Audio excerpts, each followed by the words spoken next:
Comment savoir s'il va neiger en montagne? La question numéro 1 de tous les enfants et de tous les touristes en montagne en hiver.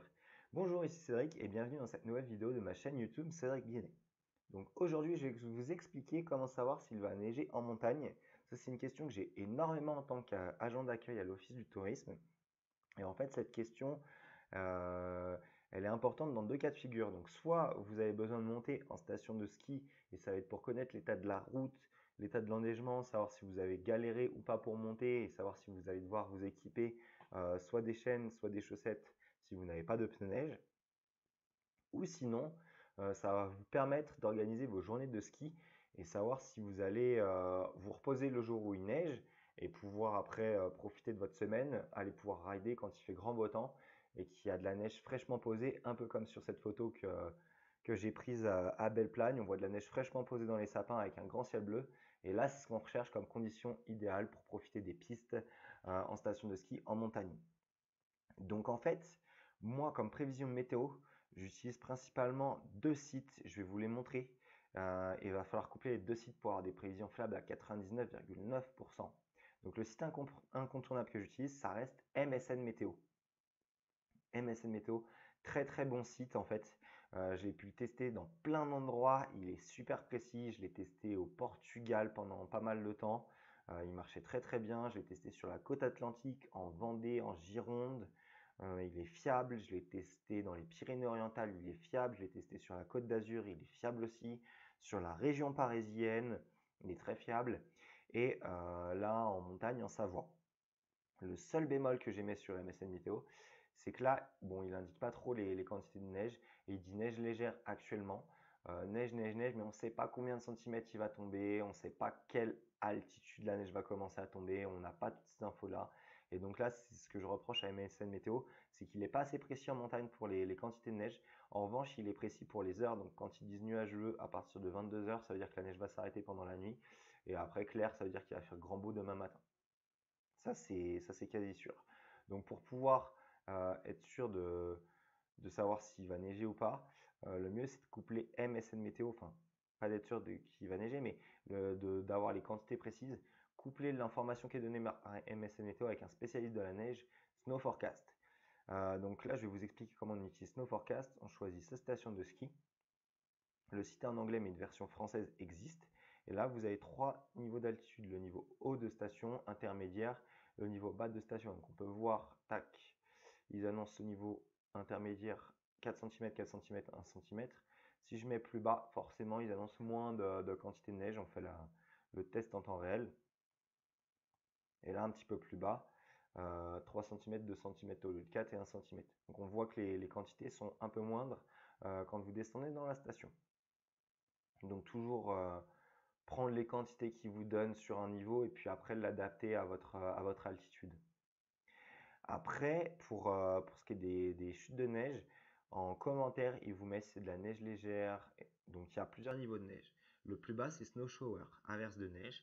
Après, il y a Light Snow, la neige légère. On ne l'a pas là en exemple, mais il y a Mod Snow, la neige modérée. Et Heavy Snow, la grosse neige, la neige lourde. Donc quand il neige à balle. Le truc, c'est que Heavy Snow, va falloir toujours regarder les centimètres parce que ça commence à partir de 15-20 cm. Et s'il y a 80 cm, un mètre qui tombe, c'est toujours Heavy Snow. Donc bon, voilà, c'est pas tout à fait la même quantité de neige non plus qui tombe. Donc regardez bien tout ce qui est centimètres après.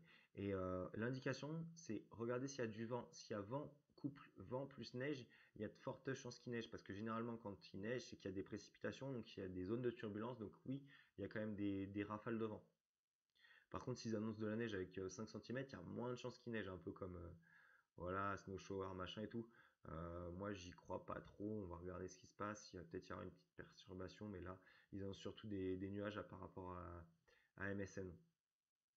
Ils annoncent surtout du nuage. On voit là, puis après, on voit la météo à la journée. Tac, tac, tac, nuageux, nuageux. Donc, il y a peu de chances qu'il y ait vraiment des grosses rafales, enfin, qu'il y ait des chutes de neige pour la journée de jeudi. Après, ce qu'il va falloir regarder, en plus des quantités en centimètres, c'est ça, freezing level, donc le point de gel. Le point de gel, en fait, ça vous indique un peu la limite pluie-neige. Là, ça veut dire qu'au-dessus de 750 mètres, il fait moins de 0 degré. En dessous de 750 mètres, il fait plus de 0 degré. Donc ça veut dire que euh, si on prend les chiffres, en dessous de 750 mètres, il fait plus de 0 degré, donc c'est censé tomber en pluie. Et au-dessus de 750, c'est censé tomber en neige. Maintenant, il y a toujours une marge de manœuvre de 200 mètres de différence. Donc s'ils indiquent 750, vous comptez à partir de 550 mètres qu'il va neiger, que ça commence à tomber et à poser sur la route. Ça, c'est si vous venez. Prenez vraiment toujours cette marge de manœuvre 200 mètres en dessous le point qui est indiqué ici. Donc là, on voit 900 mètres pour l'après-midi, donc il fait un peu plus chaud cet après-midi. Et boum, gros froid cette nuit. Point de gel sera à 0 mètres avant un gros redout demain. Donc, je vais pas aller voir les webcams parce qu'à chaque fois que je vais voir les webcams, en fait, ça plante sur le PC. En fait, j'ai pas assez de puissance sur l'ordinateur pour pouvoir enregistrer les webcams en temps réel. Mais les webcams ne vous serviront pas quand vous êtes présent sur la station, mais elles vous serviront pas quand vous n'êtes pas présent sur la station, mais elles vous serviront quand vous êtes présent sur la station à savoir à quel endroit il va neiger, si vous allez à prendre la voiture, est-ce qu'il neige plus bas sur le point de la station, ou à quel endroit vous allez pouvoir skier. À des endroits, là j'ai vu sur les sommets, ça commençait à se dégager. Donc ça va vraiment pouvoir vous orienter en temps réel sur les conditions de circulation, la route, est-ce qu'il y a de la neige sur la route, et si il y a des points qui sont dégagés sur la station. Donc regardez les webcams, je ne vais pas aller dessus parce que de toute façon sinon ça va planter. Vous avez aussi le site skiplan.com pour voir la météo en temps réel. Donc ça c'est vraiment pour tout ce qui est prévision et risque d'avalanche. Allez voir le skiplan dessus.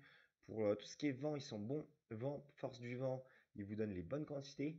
Et après, bon, c'est un peu moins précis là sur les chutes de neige, sur la météo en temps réel par rapport aux chutes de neige. Par contre, ils vont vous donner la quantité exacte de neige qu'il est tombé. Donc là, on peut voir que ce matin, il est tombé 12 cm en station, 20 cm sur les sommets. Et il vous donne la limite pluie de neige. Donc on est toujours bon par rapport à Snow Forecast tout à l'heure quand je vous disais de prendre 200 mètres en dessous de l'altitude de 750.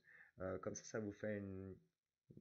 Voilà, on est bon par rapport au ski plan au niveau de la limite pluie de neige.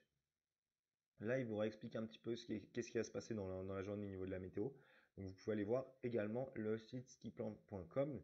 Ça marche uniquement sur la journée même quand vous êtes en station. C'est pas un site qui vous donne des prévisions en avance. Donc, moi, je vais retourner sur mon favori, MSN Météo. Et là, on peut voir qu'il fait beau toute la semaine et il fait beau sur le Snow Forecast aussi. C'est pour ça que j'ai décidé de faire cette petite vidéo pour vous ce matin pour vous expliquer quel site moi j'utilise personnellement pour savoir s'il va neiger ou pas à la montagne. Et puis, dites-moi dans les commentaires ci-dessous, en fait, quel site vous utilisez pour prévoir les conditions météo en montagne. J'ai appris qu'il y avait des saisonniers qui utilisaient WindGuru.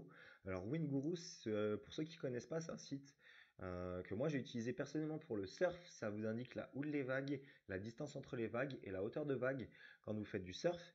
Et je trouvais ça marrant en fait qu'il y ait des saisonniers qui utilisent à la montagne le WindGuru en fait pour connaître les précipitations qui vont tomber et la limite pluie neige. Et c'est comme ça qu'ils font les prévisions météo.